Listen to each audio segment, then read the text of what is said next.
ദൈവത്തിൻ്റെ അതിപരിശുദ്ധ നാമം വാഴ്ത്തപ്പെടുമാറാകട്ടെ.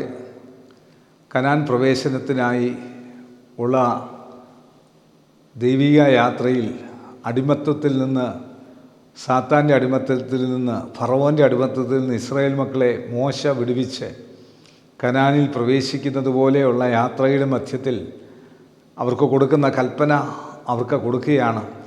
അവർ പാലിക്കേണ്ടത്, അവരെ ഇത് പാലിപ്പിക്കുവാൻ അവരെ നടത്തുകയാണ്. അതുകൊണ്ട് ദൈവം നമ്മളോടും ഇതിലൂടെ സംസാരിക്കുകയാണ്. 23-ാം അധ്യായത്തിലാണ് ഇന്ന് നമ്മൾ പഠിക്കുന്ന അധ്യായത്തിൻ്റെ 9 വാക്യങ്ങളും റിലീജിയസ് ആയിട്ടുള്ള മതപരമായി ചെയ്യേണ്ട കാര്യങ്ങളാണ്. 23-ാം അധ്യായത്തിൻ്റെ 1-ാം വാക്യത്തിൽ വ്യാജ വർത്തമാനം പരത്തരുത്, കള്ളസാക്ഷിയായിരിക്കാൻ ദുഷ്ടനോടുകൂടെ ചേരരുത്, ബഹുജനത്തെ അനുസരിച്ച് ദോഷം ചെയ്യരുത്, ന്യായം മറിച്ച് കളവാൻ ബഹുജനപക്ഷം ചേർന്ന് വ്യവഹാരത്തിൽ സാക്ഷ്യം പറയരുത്, ദരിദ്രൻ്റെ വ്യവഹാരത്തിൽ അവനോട് പക്ഷം കാണിക്കരുത്, നിൻ്റെ ശത്രുവിൻ്റെ കാളയോ കഴുതയോ വഴിതെറ്റിയതായി കണ്ടാൽ അതിനെ അവൻ്റെ അടുക്കൽ തിരികെ കൊണ്ടുപോകണം, നിന്നെ ദ്വേഷിക്കുന്നവൻ്റെ കഴുത ചുമടിന് കീഴെ കിടക്കുന്നത് കണ്ടാൽ അവനെ വിചാരിച്ച് അതിനെ അഴിച്ചുവിടുവാൻ മടിച്ചാലും അഴിച്ചുവിടുവാൻ അവന് സഹായം ചെയ്യണം. നിങ്ങളുടെ ഇടയിലുള്ള ദരിദ്രൻ്റെ വ്യവഹാരത്തിൽ അവൻ്റെ ന്യായം മറിച്ച് കളയരുത്. കള്ളക്കാര്യം വിട്ട് അകന്നിരിക്കുക.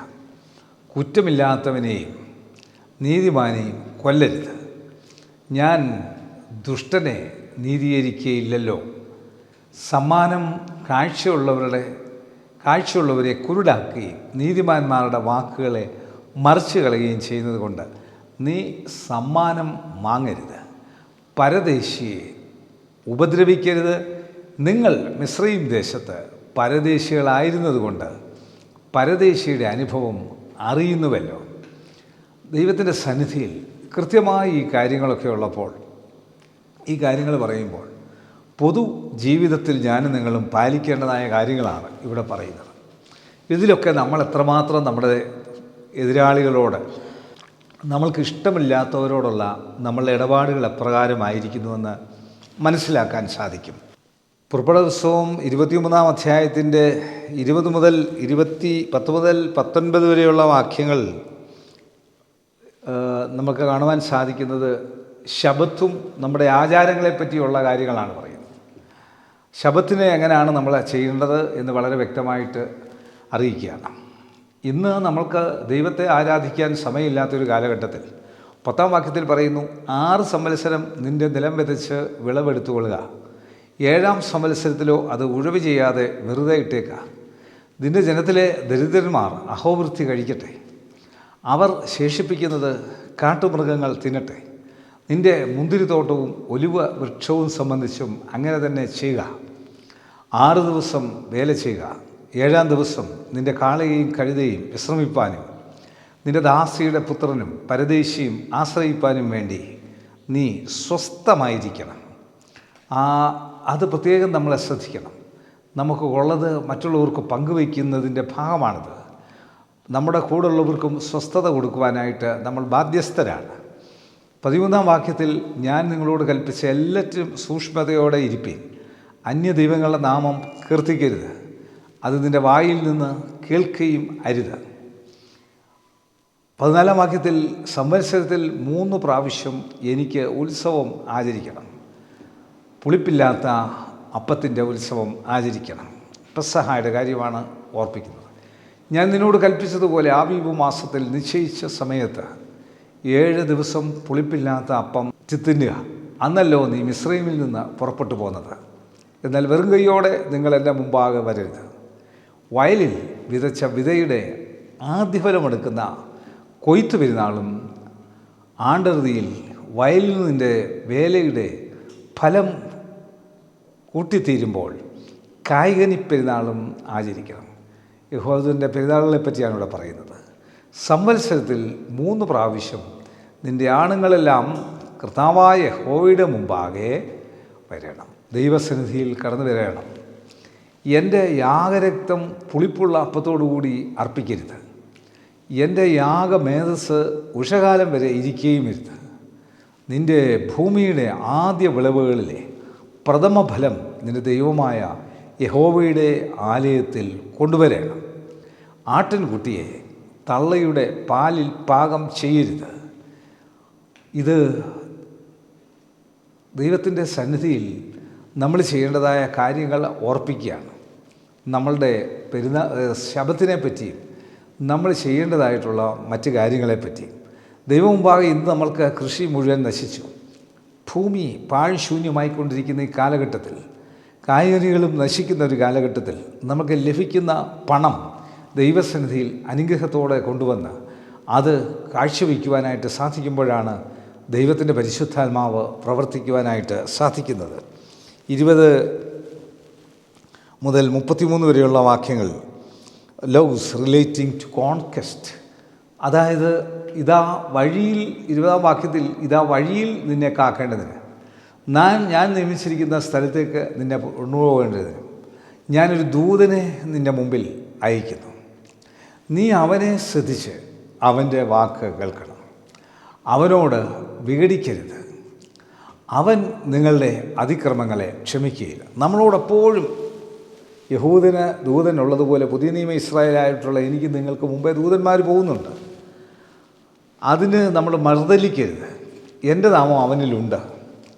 22-ാം വാക്യത്തിൽ, എന്നാൽ നീ അവൻ്റെ വാക്ക് ശ്രദ്ധയോടെ കേട്ട് ഞാൻ കൽപ്പിക്കുന്നതൊക്കെയും ചെയ്താൽ നിന്നെ പകയ്ക്കുന്നവരെ ഞാൻ പകയ്ക്കും, നിന്നെ ഞെരിക്കുന്നവരെ ഞാൻ ഞെരിക്കും.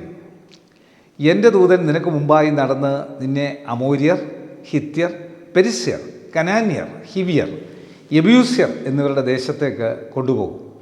ഞാൻ അവരെ ഞാൻ നിർമൂലമാക്കും.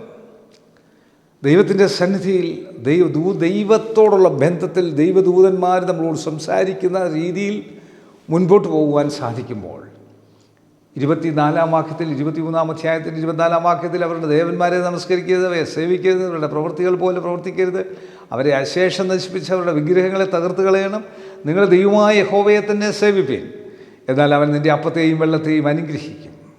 ഞാൻ രോഗങ്ങളെ നിൻ്റെ നടുവിൽ നിന്ന് അകറ്റിക്കളയും. ഗർഭം അലസുന്നവളും മച്ചിയും നിന്റെ ദേശത്ത് ഉണ്ടാകുകയില്ല. നിൻ്റെ ആയുഷ്കാലം ഞാൻ പൂർത്തിയാക്കും. എൻ്റെ ഭീതിയെ ഞാൻ നിൻ്റെ മുമ്പിൽ അയച്ച് നീ ചെല്ലുന്നിടത്തുള്ള ജാതികളെയൊക്കെയും അമ്പരിപ്പിക്കുകയും നീ സകല ശത്രുക്കളെയും നിൻ്റെ മുമ്പിൽ നിന്ന് ഓടിക്കുകയും ചെയ്യും. നിൻ്റെ മുമ്പിൽ നിന്ന്, 28-ാം വാക്യത്തിൽ, നിൻ്റെ മുമ്പിൽ നിന്ന് ഹിവ്യനെയും കനാന്യനെയും ഹിത്യനെയും ഓടിച്ചു കളവാൻ ഞാൻ നിനക്ക് മുമ്പായി കടുന്നലിനെ അയക്കും. ദേശം ശൂന്യമാകാതെയും കാട്ടുമൃഗം നിനക്ക് ബാധയാകാതെ ആയി പെരുകാതെ ഇരിപ്പാൻ ഞാൻ അവയെ ഒരു സംവത്സരത്തിനകത്ത് നിൻ്റെ മുമ്പിൽ നിന്ന് ഓടിച്ച് കളയുകയില്ല. നീ സന്താന സമ്പന്നരായി ദേശമടക്കുന്നതുവരെ ഞാൻ അവരെ കുറേശ്ശെ നിൻ്റെ മുമ്പിൽ നിന്ന് ഓടിച്ചു കളയും. ഞാൻ നിൻ്റെ ദേശം ചെങ്കടൽ തുടങ്ങി ഫെലിസ്തീരുടെ കടൽ വരെയും മരുഭൂമി തുടങ്ങി ഉള്ള ദിവസം വരെയുമാക്കും. ദേശത്തിലെ നിവാസികളെ നിങ്ങളുടെ കയ്യിൽ ഏൽപ്പിക്കും. നീ അവരെ നിൻ്റെ മുമ്പിൽ നിന്ന് ഓടിച്ചു കളയണം. അവരുടെ ദേവന്മാരോടെങ്കിലും നീ ഉടമ്പടി ചെയ്യരുത്. നീ എന്നോട് പാപം ചെയ്യുവാൻ അവൻ ഹേതുവായി തീരാതിരിക്കേണ്ടതിന് അവർ നിൻ്റെ ദേശത്ത് വസിക്കരുത്. നീ അവരുടെ ദേവന്മാരെ സേവിച്ചാൽ അത് നിനക്ക് കണിയായിത്തീരും. കർത്താവായ യേശുക്രിസ്തുവിൻ്റെ മാറ്റമില്ലാത്ത സുവിശേഷത്തിൽ പിതാവായ ദൈവത്തിൻ്റെ പുത്രനായ യേശു പരിശുദ്ധാത്മാവിനെ നമ്മളെ മധ്യത്തിലേക്ക് അയക്കുമ്പോൾ നമ്മൾ ദൈവമുള്ളവരായി എങ്ങനെ പെരുമാറണം എന്നുള്ളത് വളരെ വ്യക്തമായി ഇവിടെ വിവിധ തരത്തിൽ ഈ 23-ാം അധ്യായത്തിൽ കാണിക്കുമ്പോൾ 22, 23 അധ്യായങ്ങളിൽ ലോക ജീവിതത്തിൽ നമ്മൾ എപ്രകാരമായിരിക്കണമെന്ന് നമ്മൾ കാണുവാൻ സാധിച്ചു. കണ്ണുകടയ്ക്കാൻ പ്രാർത്ഥിക്കാൻ, കർത്താവേ, ഈ നോമ്പുകാലത്ത് ഞങ്ങളുടെ ജീവിതത്തിൽ എപ്രകാരമായിരിക്കണമെന്ന് ഞങ്ങളെ പഠിപ്പിക്കുകയും ഞങ്ങളെ കരുതുകയും സ്നേഹിക്കുകയും ചെയ്തുകൊണ്ട് ഇത് മനസ്സിലാക്കി തരുമ്പോൾ ഇതിനെ മനസ്സിലാക്കി മുൻപോട്ട് പോകുവാൻ ദൂതന്മാരുടെ ശബ്ദം കേട്ട് മുൻപോട്ട് പോകുവാൻ ഈ ശബ്ദം ദൈവിക ശബ്ദമാക്കി തീർത്തുകൊള്ളുമാറാകണമേ. ഇത് കാണുകയും കേൾക്കുകയും അനുസരിക്കുകയും ചെയ്യുന്ന എല്ലാവർക്കും വലിയ അനുഗ്രഹങ്ങൾ നൽകുമെന്നുള്ളതിൻ്റെ വാഗ്ദത്തമാകിയാൽ സ്തോത്രം. യേശുവെ നന്ദി, യേശുവെ സ്തോത്രം, യേശുവെ ആരാധന, യേശുവെ മഹത്വം, ഇത് കാണുകയും കേൾക്കുകയും ചെയ്യുന്നവരുടെ ഭവനങ്ങളിലുള്ള രോഗങ്ങൾ, ദുഃഖങ്ങൾ, ക്ലേശങ്ങൾ, ഭാരങ്ങൾ, സങ്കടങ്ങൾ, പൈശാചിക കെട്ടുകൾ എല്ലാം സമസ്ത മേഖലകളിലും ഉന്മൂലമായി പോകട്ടെ. കൃപ പെരുകട്ടെ. യേശു മൂലം തന്നെ. ആമേൻ. God bless U.